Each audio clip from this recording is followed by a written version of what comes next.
ปิงไก่หน้าปงแก้มกับเหล้าขาวเมืองคงเมาแล้วก็ควง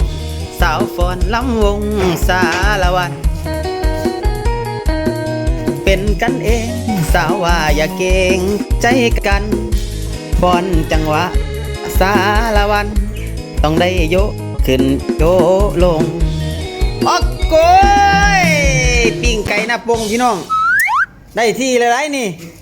ได้ที่เลยเจ้าภาพเอ้ยเกี่ยวมาเลยซับอะไรเนี่ยเปิดให้เบิ่งด้วยลินศักดิ์มหัศจรรย์ปัดทูปัดเล่นยืมสร้างอยู่ออสเตรเลียไปเห็นเงินอยู่แล้ว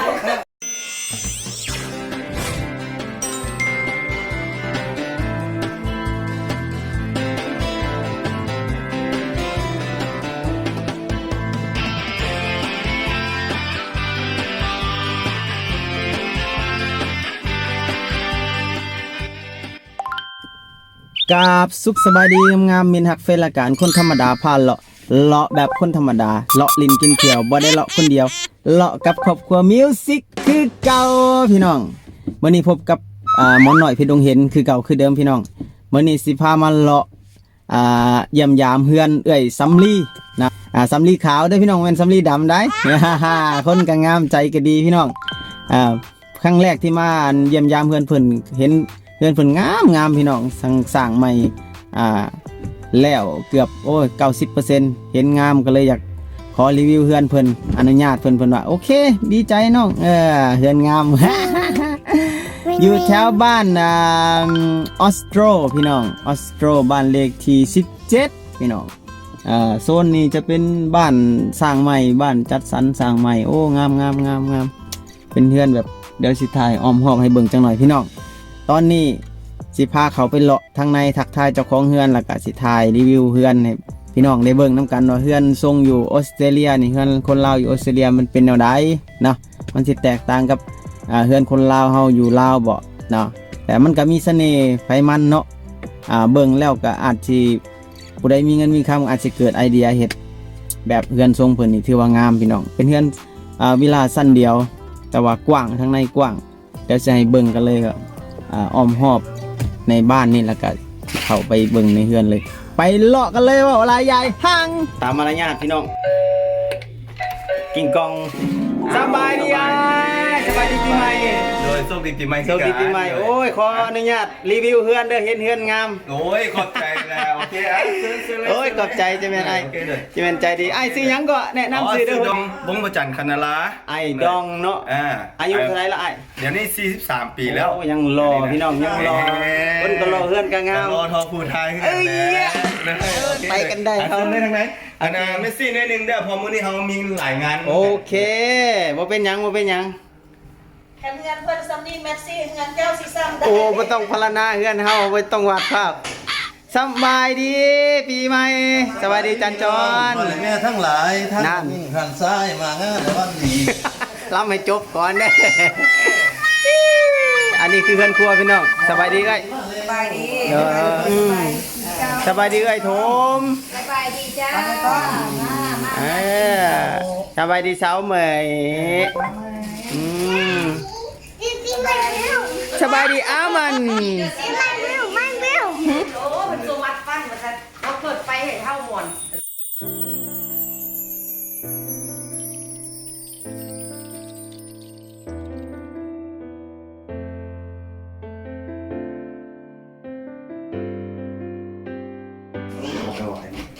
ตู้เย็นเพิ่นเนาะ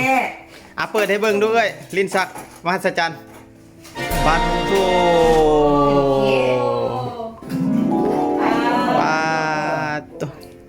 เล่นยืมสร้างอยู่ออสเตรเลียไปเห็นเงินอยู่แล้วโอ้และสร้างนี่ได้สร้างยังไงได้สร้างอยู่ตัวนี้ล่ะสร้างใหญ่ได้อยู่มาอยู่ออสเตรเลียจากปีเลยคือได้เฮือนลังงามเท่านี้12 ปีป้า12 ปีเฮานี่ก็สิประมาณ30 ปีพุ่นแล้วคันสิได้เท่านี้มันก็ค่อยเป็นค่อยไปคันบ่เท่าก่อน14ซะนี่ก็2 ปีเลยเด็กไม่ค่อยได้กำไรอันนี้รีวิวพักขน้อยปลูกเอามาต้อนเพิ่นพี่น้องป่า มีเมนูพันปลามันนี่มีหยังแฮพันปลา พั แล้ว น กัน ปลาพันซีน โอ้ ปิ้งไก่นาปงอยู่หลังบ้าน ปลาปิ่งไก่น้ำปรุงข่อยก่อนหมูเด้อเหลืองอำแต้มเลยพี่น้อง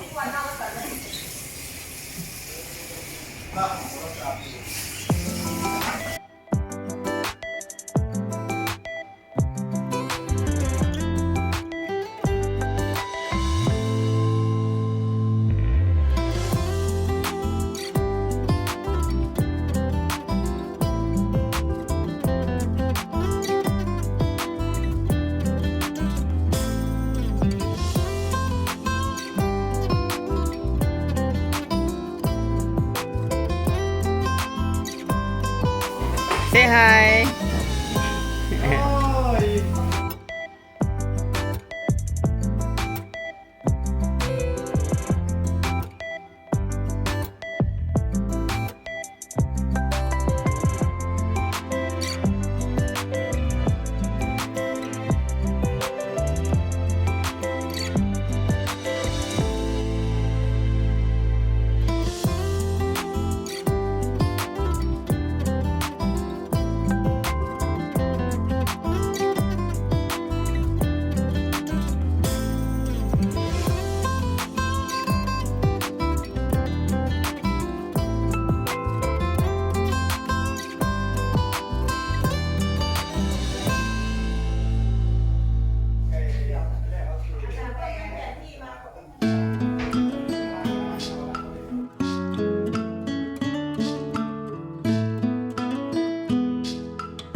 อาหารแซมเปิล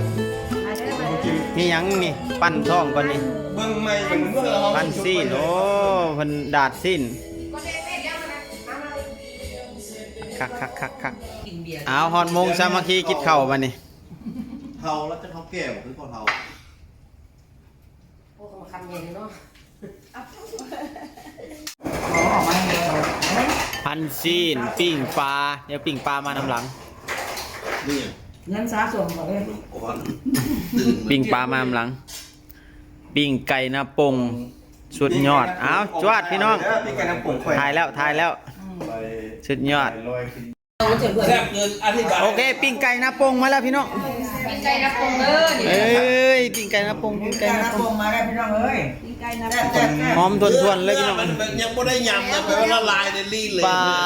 ตัวพี่น้องซีมก่อนเด้อ แซ่บก่อนแก้มมันต่าง นุ่มนวลพี่น้องจับมันกันนุ่มนวล เนื้ออันนี้นะ ละลายเลยยังไม่ได้ยำเลย เอาซีมปิ้งไก่นาปงพี่น้อง